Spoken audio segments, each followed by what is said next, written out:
12:05 in the afternoon on this Wednesday. John Harper with you as we get ready for another great program, Helping Seniors of Brevard. Let's get things going as I introduce to you the host of Helping Seniors of Brevard and the executive director of the organization as well. Here's none other than Kerry Fink. Hi, Kerry. Hey, John Harper. How are we doing today? Wonderful. Good. It's another lovely Wednesday in the big city, or big cities, as we would say, of Brevard County. And it's time for the Helping Seniors of Brevard radio show on behalf of Joe Steckler, our president and founder, Nancy Deerdorf, our operations director, our entire team that works tirelessly on behalf of seniors in Brevard County. Welcome to our Wednesday lunchtime gathering right here at 90.3 FM, WEJF. And those who are listening online, welcome to you too, WEJF.net. And those who will catch this as a podcast later, because we make sure these go out on Apple, iTunes, iHeartRadio, every place podcasts are found. And we're going to have a great conversation today about overcoming stubbornness. I laugh. That is, you ready for this? I'm trying to tee this off correctly. But our guest in the studio today is none other than Jennifer Barton with Seniors Helping Seniors of Brevard. And if you don't know, Jennifer is one of those faces in the community who is always there doing her absolute best for seniors, and her company does a lot of things for seniors, because not only do you help seniors with the things that they need to accomplish in their own homes and personal settings as companion care, but then you are also a great employer of seniors in our county too. Yes, we are. We really do hire seniors to go out and help seniors, and it really works. Yeah. So back to the stubbornness question. I was asking Jennifer, I said, what do we want to talk about today that would have good meaning and be an important thing? And I don't think you phrased it quite like that. Stubbornness was my word. But you said what we should talk about what happens when the caregiver who's trying to look after a loved one is ready to have some extra help at home, but the loved one themselves is kind of resistant to it. So I guess we would call that, or it could qualify as stubbornness. I don't know. Sometimes, yes, a little stubbornness, resistance. Yeah. Yeah. And we see that every year we have, there's a cycle. There's an uptick in requests for services after the holidays. Okay. So the family's been in town. The holidays have been very busy. And we see that, usually when the families are in town, they see that, gosh, mom's a little overwhelmed with dad's care, or, mom needs a little extra help, or we're noticing that she's not doing quite as well as we thought she was over the phone. Right. So we'll get more calls in January than any other time of the year. And it's people looking for help for their loved ones or for themselves. But typically it is for a loved one. It's the primary caregiver, that being the daughter, son, or the wife or husband, and they're realizing, I need some help. Yeah. But the loved one is still very resistant, and that can be hard to overcome. And that can be sometimes that family caregiver will just drop it. They won't get the help that they need because the loved one is resistant, and then it creates a vicious cycle of them needing more help than maybe if they had gotten help in the first place. I was going to make a comment because we're now in our 12th year of operating the Helping Seniors information line. When Joe Steckler organized Helping Seniors of Brevard after getting all the Joe's Clubs and everything built with Brevard Alzheimer's Foundation, I remember meeting him. He said, Kerry, he said, seniors have problems that go beyond memory care, and we gotta create an organization, a nonprofit, that's going to try to do something to manage that. And so the Helping Seniors information line was created from that need. And last year, Nancy reported to the board of directors that we took 5,384 calls last year from people calling in. And where I wanted to get to with that, Jennifer, was the fact that when you talk about the number of people calling in, it's interesting because sometimes it is the senior themselves who calls in and says, hey, I'm in trouble. I need help. It's a housing question. It's a medical question. It's a financial question. We get calls of every kind. Many times it is actually the adult child of the person who's calling in on behalf of mom or dad or aunt or uncle or whoever the relationship is, and then they're asking. And then sometimes it's a neighbor who's saying, listen, I'm concerned about the lady next door. But many times, just as what you're talking about, it could be the spouse of a loved one or the caretaker of a loved one. And I never ever thought about this until remember hearing, because we all hear the messages as they come in to make sure somebody is, as Nancy says, if the only reason you're going to get a message when you call us is because I'm literally on the other line helping somebody, but I will call you back if you leave that message. So I'm going to give you a second to get a pencil and a paper, and I'll give you that number. But while you're getting that pencil together, one of the things she talks about is when people call in, and I remember this story vividly. This lady's like, I'm going in the hospital, but I'm the caregiver. I'm 67. My mother is 93. I'm going in the hospital. Who's going to look after her when I go in the hospital? And so I was thinking about that vicious cycle you talk about. The caregiver is so giving that they wear themselves out to the point of themselves needing medical care. And then I don't know if in that case or not, it was the mom being resistant, but I see exactly the thing that we're talking about. Exactly. And then, who takes care of mom when that primary family member really then is forced to stop and take care of themselves. So that is a tricky problem. We're always advocating that people get help. And then you finally get a call of someone reaching out and wanting the help, but then how to overcome that resistance from the loved one so that everybody can get the care that they need. Yeah. Well, you guys have been doing this for quite a while. In fact, you've volunteered your time on the Helping Seniors Board of Directors literally since almost the day Joe started the organization, but you've also been in business yourself. I think you guys just celebrated like a big anniversary for Seniors Helping Seniors, right?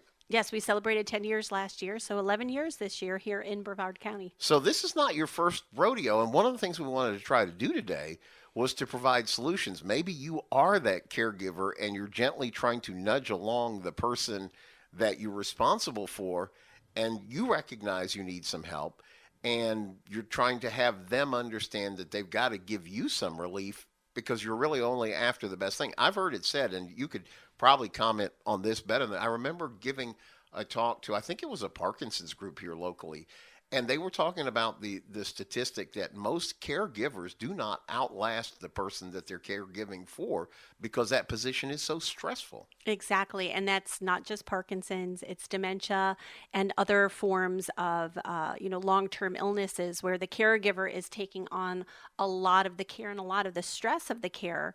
And unfortunately, they stop taking care of themselves. They stop going to doctor's appointments, taking care of their own spiritual, mental, physical well-being. So unfortunately, statistically, yes, they do go before the person that they're caring for, right. Which again, as you commented before, is kind of scary when you stop and think, I'm the primary caregiver for mom. If something happens to me, what going to happen? Like, who's taking care of her? That's really scary. So that's why we're always saying, have a plan, know your emergency plan ahead of time. And why it is so frustrating, I think, for our families who call and they're ready. Okay, I see we've spent the holidays together. We see the need. Okay, we're ready to go. But then the loved one is saying, oh, no, I don't need that, or I don't need a babysitter. I don't need help. I'm just fine.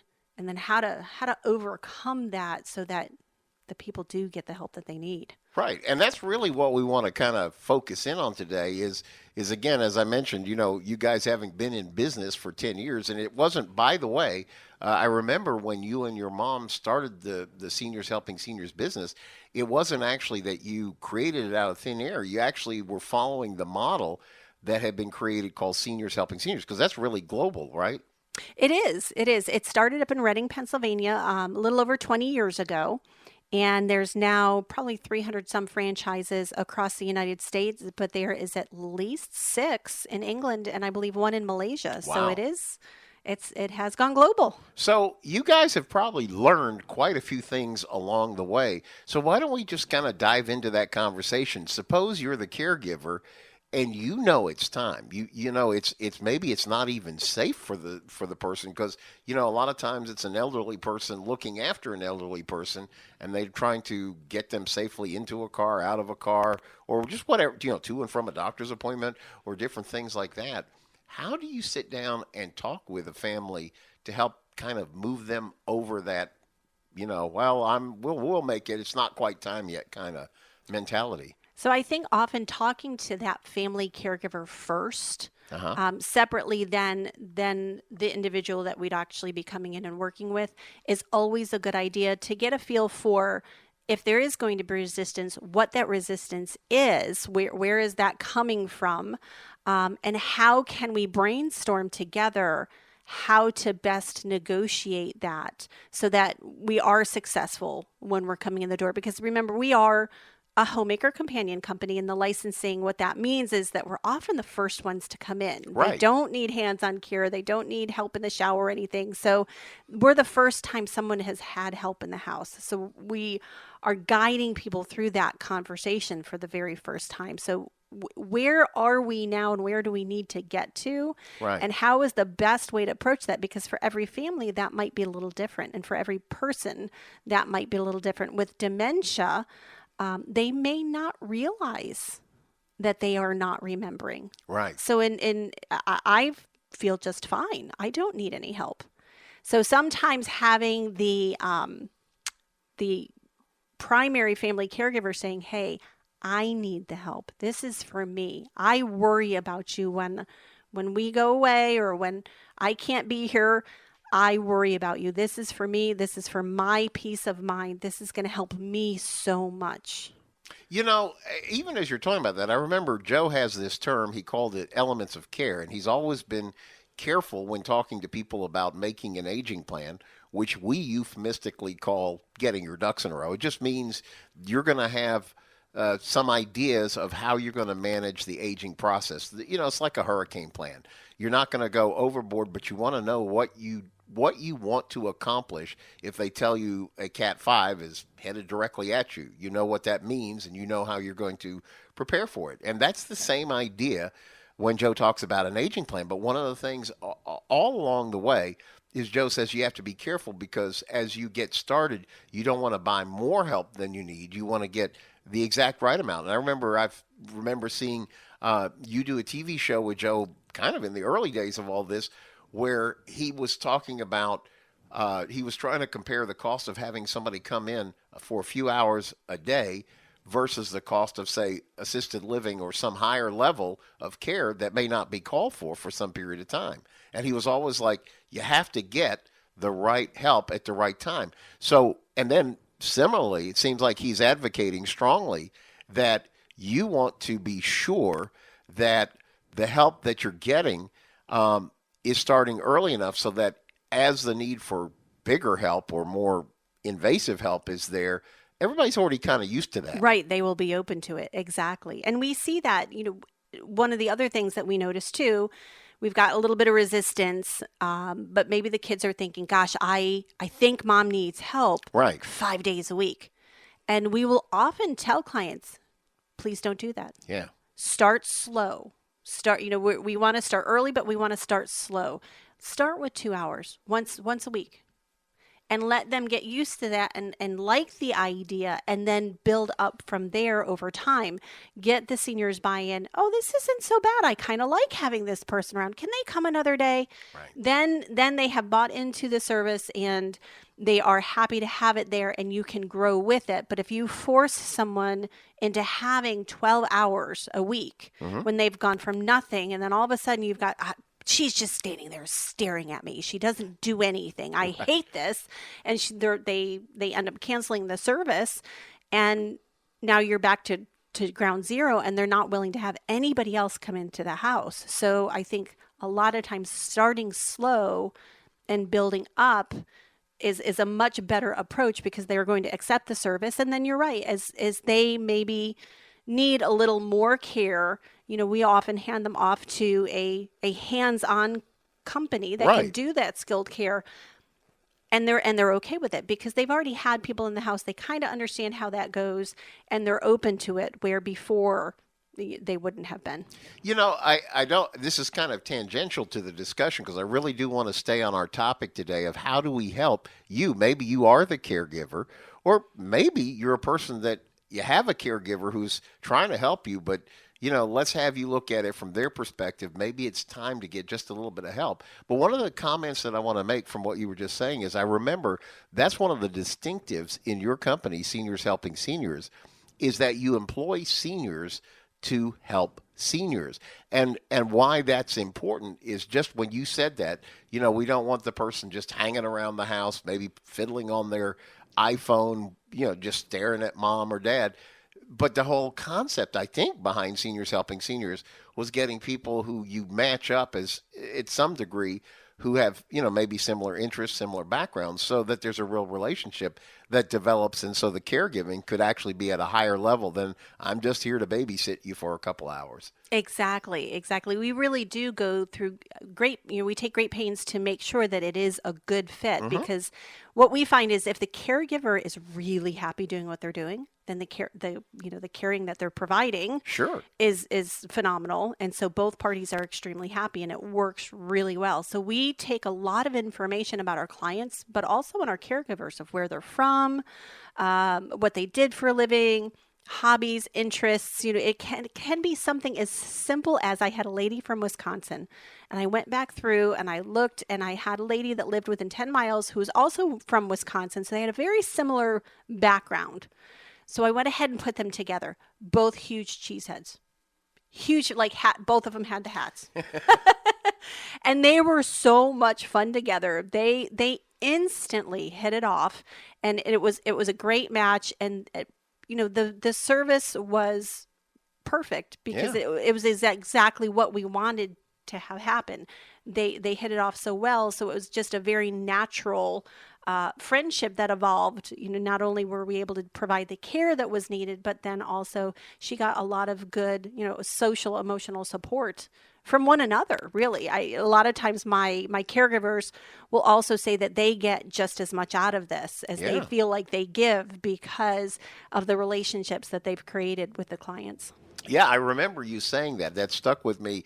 You said we love to hire somebody who has the heart of a volunteer who doesn't mind taking a paycheck, because that really is kind of like it's the best of all worlds for everybody connected. Oh, absolutely. And we really, like I said, we really try to make a good match. Personalities, like I said, interests, hobbies. So we take it as a huge win when we make a really good match right off the bat. From the first time, we all have a little celebration in the office. That's good. Well, I do want to come back and really try to give some specific thoughts. We're gonna actually take on the role of a caregiver and maybe walk them through the process. Before we do that, we're talking with Jennifer Barton. She's the owner of Seniors Helping Seniors of Brevard County. A lot of times people get our names confused. We're Helping Seniors of Brevard. We're the Florida nonprofit that we've been serving Brevard County with our senior information line. And remember, I told you I was going to give you that number, so I hope you did get that pencil handy. Here's that number. It's 321-473-7770. I'll say it again, 321-473-7770. And we're around to help connect seniors and their families to resources that help them. And you, Jennifer Barton, as Seniors Helping Seniors, you're there to help seniors get the help that they need that's correct for them at their stage of needing help at home, and also that you hire seniors to do that. So if they want to get in touch with Seniors Helping Seniors, now that they've got that pencil, how do they do that? So we can be reached at 321-722-2999. Again, that's 321-722-2999. And of course, we're on Facebook, we're on the World Wide Web, and all of the social media too. So let's take the role of the typical, let's call it the spouse of the person. They've got some medical conditions, they got some things. It's getting more difficult for them to manage what they're trying to do. There's no question that they care for the person. They would do anything for the person, probably to their own detriment. And then they finally get up the nerve to give a call. Walk through what happens to them. They call and somebody answers the phone and says, Seniors Helping Seniors. And they say, well, I don't know if my husband and my wife is going to like this idea, but I'm just trying to start to get some ideas. Talk how that call actually happens. So we often ask them to tell us, what is happening? What's going on for you? What type of help do you need? try to get a little bit of information so we can assess what the situation is. Right. Some clients are very open to having help, and they know exactly what they want, but often they know they need help, but they're not exactly sure what they need. So we will talk through kind of what their hot buttons are. What are they having a hard time with? Where are they feeling overwhelmed? Maybe what are they doing that wipes them out? I'm cleaning my house all by myself, but I'm exhausted for 3 days afterwards. Yeah. So kind of trying to fish out what are their pain points, what's happening for them, and where they need some additional help, and then how we can provide that assistance. But really, I think the heart of it is when we sit down together face to face. But from that very first phone call, we are looking at the situation and trying to assess what the best approach is as well. Because when you do have someone who is hesitant, then what would be the best approach, and is it head on? Sometimes yes, absolutely. Sometimes it's a family intervention, a family decision of mom, dad, this is what needs to happen. This is what we feel. But often more times it is a finessing of, this is for me. Mm-hmm. I need this help, or we're doing this because we want to have a plan in place, and this way we will know these people and trust them. We've got a relationship established, so should something else happen down the road, we're covered. We've got the ducks in a row, as you said.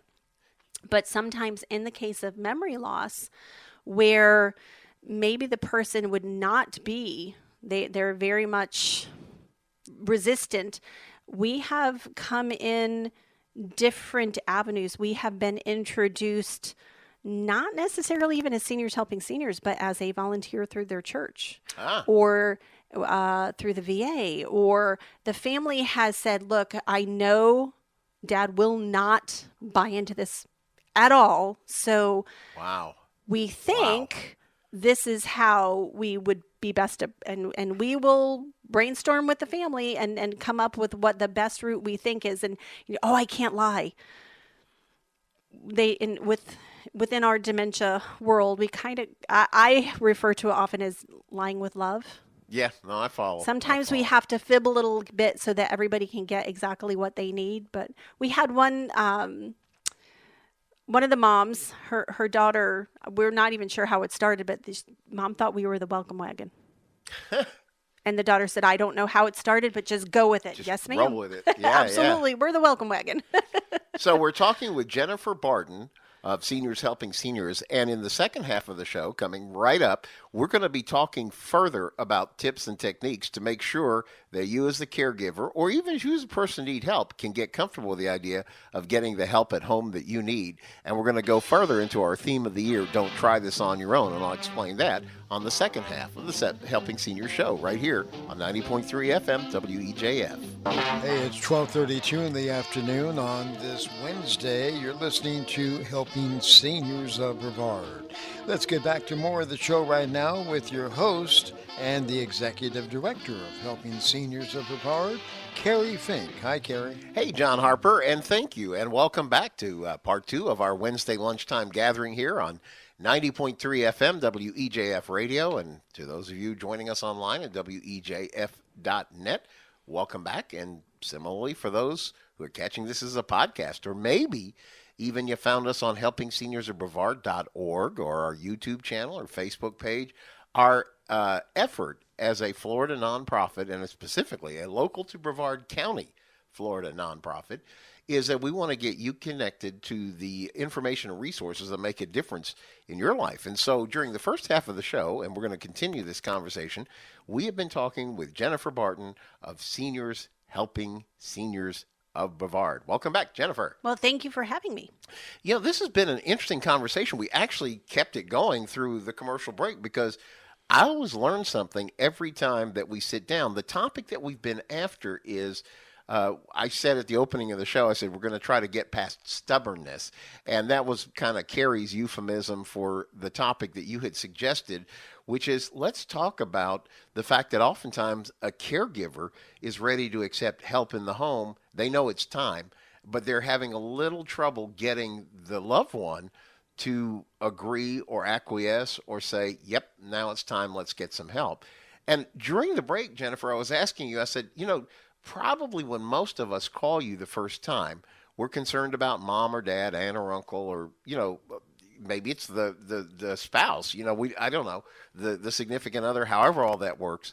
But maybe we don't really know even what we're calling into, and we think, well, we don't have the resources to be able to do this. Maybe Medicare pays for it. So we're talking about, do people call up in kind of a confused state because they don't really know where to begin on all this? Oh, all of the time. And so we do a lot of education. And I was there 20 some years ago. Yeah. I was there within my own family. What do you mean Medicare doesn't pay for this? Yeah. What? I thought Medicare did.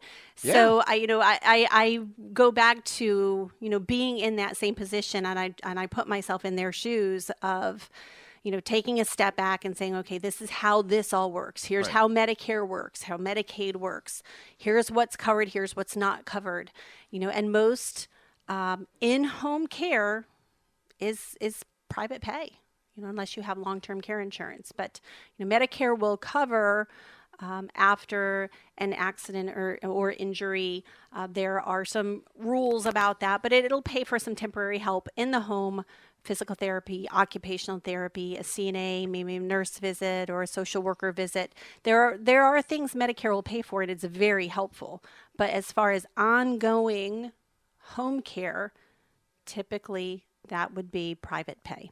Yeah, I think I'm thinking back in the case of our own family and trying to help mothers along their journeys that really the first real interaction we had with folks coming into the home was following a hospital visit. And so it was occupational therapy, which I didn't know, like my mom's retired. What does she need occupational therapy for? Didn't understand even the term. Right. And then you're kind of intimidated because you don't really even know the right questions to ask. And then here comes somebody with physical therapy, which that kind of makes sense. Okay, you're going to help mom use those muscles so they don't go bad. I get that. And so you get these different kind of therapies for a while, but they're not really addressing some of the daily living kind of things. Like Right. I know you guys will help get mom or dad to a doctor's appointment. You can help them with meals, planning, things that need to be taken care of around the house, just different things that come up that don't even remotely get covered under the Medicare world. Right. So we do a lot of education of what that Medicare world looks like, and then what typically happens, and then what the licensing is, because Yeah. Florida is different than every other state. What our licensing is, what that means, what people can and can't do as far as the licensing is concerned. If we do have a client that calls in that Medicare is in right now, they're home from the hospital, Medicare is in right now, but it's going to be ending and they're going to need additional care. Often, again, going back to that hesitancy, if Medicare is in, it typically is a physical therapist, a nurse is coming in, there might be a social worker. There are people in and out quite a bit. And I'll often tell families, don't have us in yet. Yeah. Because there are so many people, it's confusing, it's a little bit overwhelming to that senior. So adding us on top of it may very likely make it worse. So we prefer to kind of come in as they are exiting, then we can naturally come in. But it's often, I call it the revolving door time. Right. It's too overwhelming. It's too many people. Who are you with? You're with just everybody leave. And we've seen them do that. Unfortunately, mom or dad can kick the Medicare company out. They can kick us out. So we want to try to set it up for success. So Right. making it not quite so overwhelming. Okay, now that one's done. Here's the new company. This is what they're going to be doing for you. So that again, we set ourselves up for success. So I think another thing that happens when people are probably calling for the first time, they realize, or they come face to face with the reality that this is private pay, then maybe they're also under maybe misinformation that, oh my gosh, I've got to sign a long-term contract, or I've got to commit to like all this expense, all this upfront. I can't change anything or do anything. And maybe that kind of fear paralyzes us from even exploring things. It could be. So talking to companies and finding out what their minimums are, what the requirements are a good thing, because it takes that mystery away. And once you know, of course, knowledge is power. So that way you can make an informed decision of what is the best care, Right. and the best schedule for your loved one. So in that case, somebody calls you. I think I know. I'm not trying to lead the witness, but I think I know that you guys are pretty generous with how you approach things, because your goal is to make it work for a family over a period of time. In fact, you were saying even during the break that a lot of times, if they get too much help up front, that there's not that much work. A company has like a 4-hour minimum. The person comes in, there's maybe 2 hours worth of work. Now they literally are sitting around for the other 2 hours, like waiting for the clock to expire. Exactly. And that's where we've had, a lot of the seniors will kick the people out because they don't like the service, and really for no fault of that person, the caregiver that came in. It's just that they didn't have quite enough to do to keep them busy. So we often start with 2 hours once a week. Yeah. And that is our minimum. We'll come out 2 hours for 1 2-hour service per week. Get your feet wet, get people used to the service, and then we can increase from there. Sometimes we're coming in with way more than that. The family has already had someone in and we're taking over a shift or whatever, so we're coming in 4 or 5 hours a day. But typically, when someone just is starting to need a little bit of help, I really do suggest starting slow and working your way up so that the person is comfortable with the service, comfortable with having someone in the house. And then as time goes on, they are open to having more services, more time. Well, isn't this building on the topic that we're hoping to kind of get at through our conversation today, which is, somebody's reticent. Maybe it's the caregiver realizes I could use some extra help, and the person who is the caregivee or the person who needs the caregiver, I don't know what the technical term that is, but the person who needs the help, they're kind of like, no, it's not time. You got this. You can keep going on. This shouldn't be a problem. And yet maybe part of the answer of how you can address this is the fact that you're not making a long-term commitment, and this is going to be working into the fabric of how things go, not dramatically just ripping out all the pages and starting a new book. Exactly. We're not going to make a huge dramatic change. We're just going to start with a little bit so that it is a easier entry into having care. So how often, I know this is tough because I'm asking for generalities here, but how often, because I know particularly like when we were doing radio shows through the COVID period, you guys became that much more important to the families who lived out of state for the seniors who were here in Florida, because, they would maybe fly down several times a year and check up on mom or dad. But particularly in those days when nobody could travel, you guys were really being called to the task to make sure that that everything was still okay with mom or dad in a whole different way, and giving them a reassurance that, there are hands and eyes on mom and dad and checking in on them.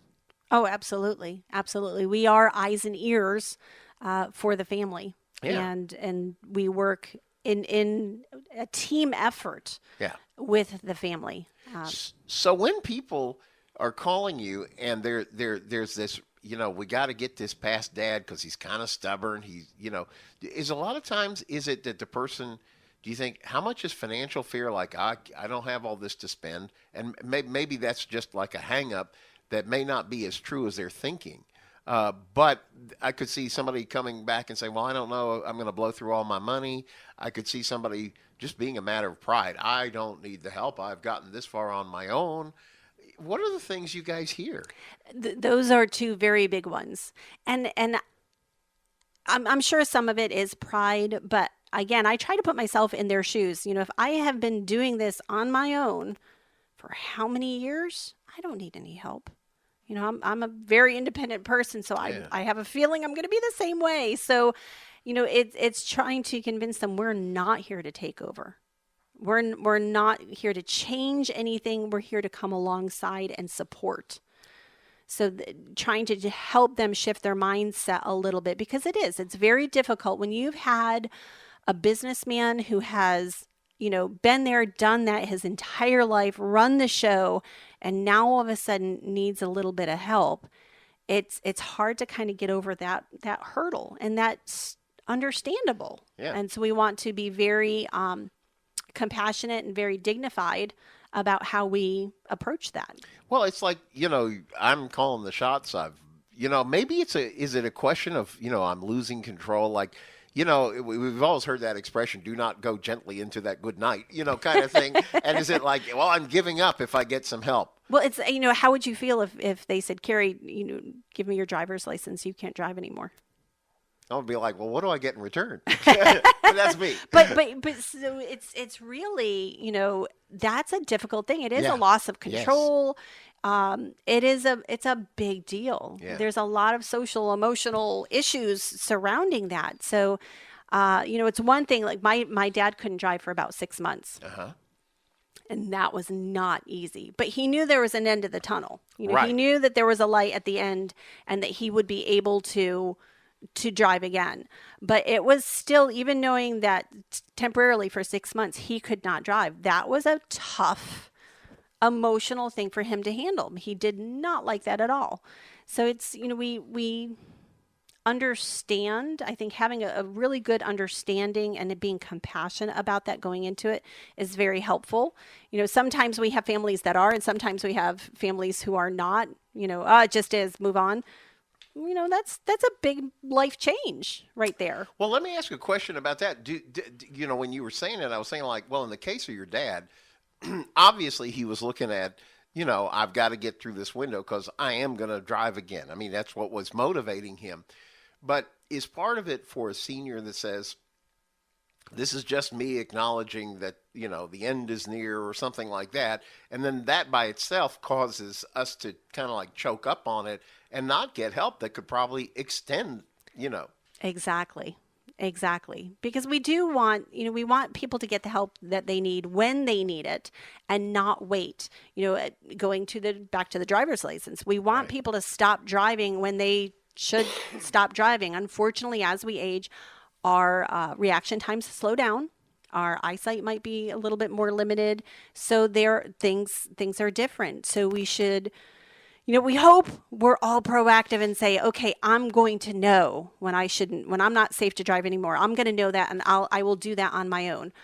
But do we all? Unfortunately, no. Right. We're all human. We think we can do more than we can. But we want to make sure that we're taking people off the road that should be, so that they're not causing accidents or not having, accidents where they're harming themselves. I have worked with a customer in the past. She was on her third major vehicle accident. Wow. Major. And she went ahead and bought a brand new car. The only thing that stopped her from actually getting in and driving again was because the insurance company said, oh, we'll insure you, but it's going to cost, it was an ungodly amount of money. It was $6,000, I think, every 6 months. Wow. And that's what finally put her over the edge of saying, okay, I guess I'm not going to drive anymore because of the insurance costs. But she was still hoping to get behind that wheel, even though she had ended up in the hospital because of an accident. Wow. So we want to stop that from happening. We don't want anyone to get hurt, and we don't want anyone else to get hurt either. I was going to ask you, how much do you think fear plays in, now if you're talking maybe directly to the person who's a little bit resistant, like, I got this, I'm maybe I'll talk to you in 3 months or 6 months. And just with your experience and just watching the signs and everything, how much difference you guys would be able to make in that family's life by being able to be in. It does seem like the fear factor is pretty big because, we talked about a couple parts of it, right? I'm giving up control. That's kind of scary. But there's also the fear of unknown, right? Like we assume that the only outcome of us having extra help in the home, we're only seeing possibly the added expense and we're not seeing the added benefit, right? Because you and I have done a show before. We talked about the value of nutrition planning like you guys can do. You can come in and work with a family, get a nutrition plan, get the groceries in, get meals even organized and set up. So now, instead of reaching for a piece of bread or a cookie or something that may not be helpful to our Usually it's senior. cookies. Yeah.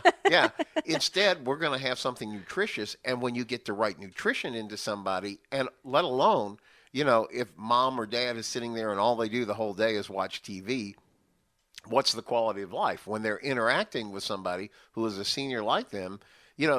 So it seems to me like at some place we're also discounting the value of what you guys provide in the home when we're afraid, we're afraid of shifting this, but we're not open to the possibility of how much this is going to improve quality of life. Exactly. And that is the goal, is to improve the quality of life, to make sure that, if they are no longer driving, that we're able to still take them wherever they need to go, wherever they want to go, and do so with someone that they are really, really comfortable with and have a great time with. So there's no matter what we do, if we're meal preparation to transportation, there's always a huge companionship piece in that as well.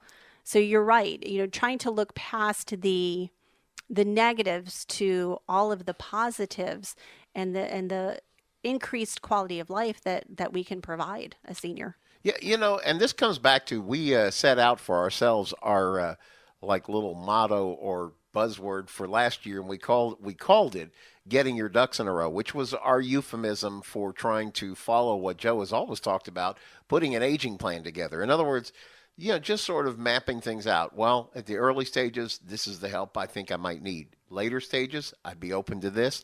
Later stages, I would consider downsizing, moving into an assisted living, or no, I want to be at home and I want to do everything so I can set up for that. But it's kind of like just having a roadmap of where you try to go. And the corollary to that we learned along the way, talking with everybody from elder law attorneys to financial planners to experts at in-home care to a lot of the folks who run some of the finest assisted livings in our community, everybody says the same thing. It's like, you don't have to try to figure this stuff out on your own. You don't have to just Google stuff and hope you can make it. And it seems to me, particularly like when we're talking about, trying to get help in your home, you don't have to kind of go this on your own. You could give Jennifer Barton at Helping Seniors a call and say, listen, I don't really know where I'm going with this yet, but I know this is starting to get to be a lot, and I at least want to see what this might look like. I don't even know the right question to ask. Is that a fair way for people to come at you guys? Absolutely. We do it all the time. And that's why I love Helping Seniors of Brevard County, because I know through our nonprofit, we're providing a lot of education for people. So I love to sit and talk. And it's nothing, for me to have a 20, 30-minute phone call, initial call with a family member, talking things through of where are they now? What are they thinking? What are they needing? Here's how this works. Here's how that works. Here's what to think about. They might not need our help right now. Right. But they need to be thinking about a few things to put into place. And they may just need some support. A huge advocate for Alzheimer's support groups, dementia support groups, getting a team together, not just one family caregiver, but maybe the entire family and support group and the doctors. And, there should be a big team effort. And so we would love to be a part of that team if we're a great fit. But if we're not, we always try to, as Helping Seniors does, recommend someone. If we're not a good fit, then recommend somebody who is.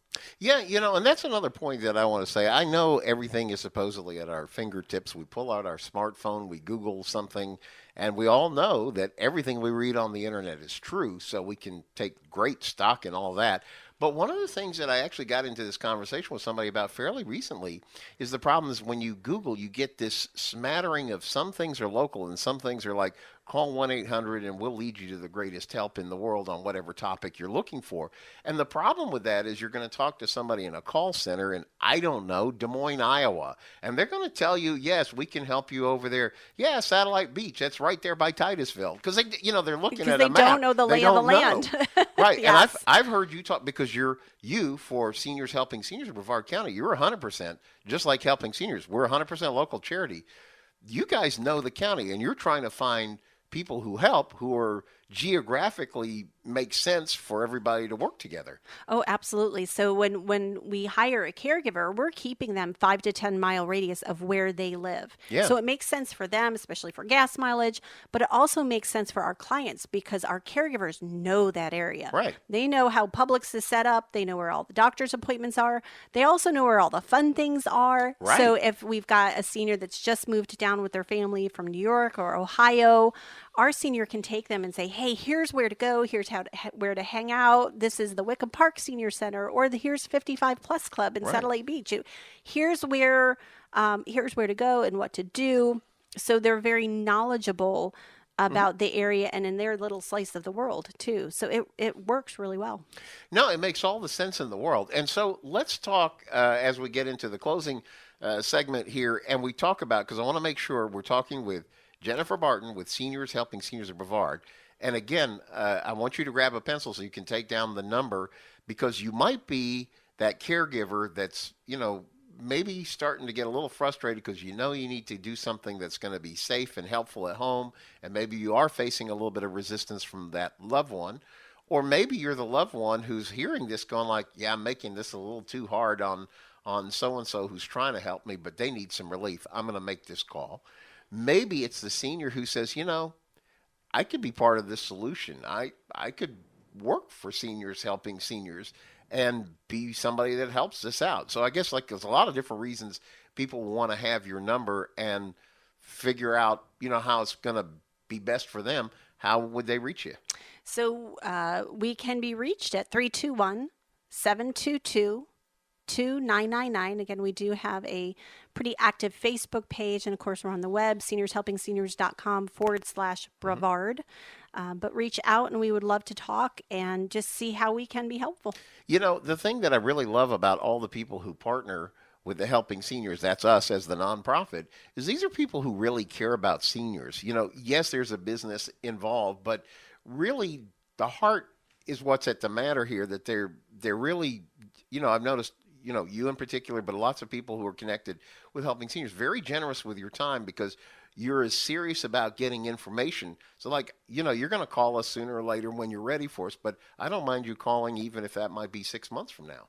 Absolutely. Absolutely. We really do. We love what we do. And I think it shows. I think our caregivers, when they go out and work with clients, it shows that they are there because they want to be there, not because they have to be, but because they want to be there. And I think we try to uphold that within our office space too. Yeah. So, it's for over 10 years now. We really do enjoy what we do. Yeah, no, and you guys are really such a blessing to the community, but also here in the Helping Seniors world. And as we wrap up, I was just going to tell you a couple things I want you to be aware of, dates to get ahead on your calendar early. The first one is October 7th, 2023. You're going to hear more about this in literally about the next 2 weeks, but that is the 7th annual Helping Seniors Car Raffle, and we have been invited back to the American Muscle Car Museum. That is our big fundraiser for the year, and we're going to look forward to having a lot of fun with that. Apparently, this is going to be the final year of the Dodge versus Chevy Challenge. They told me that last year, so I feel a little silly. So if I told you last year that this was the last year for the Challenger, I'm sorry. I really did think that.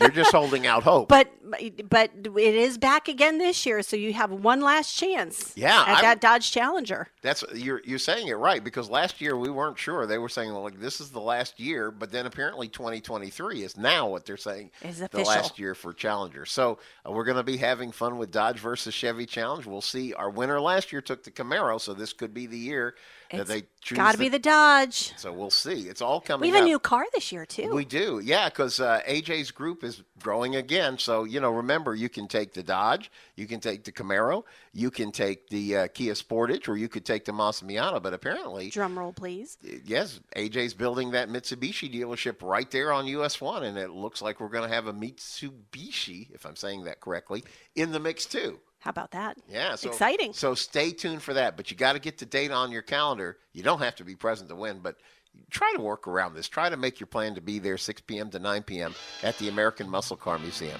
So that's it for Helping Seniors Radio.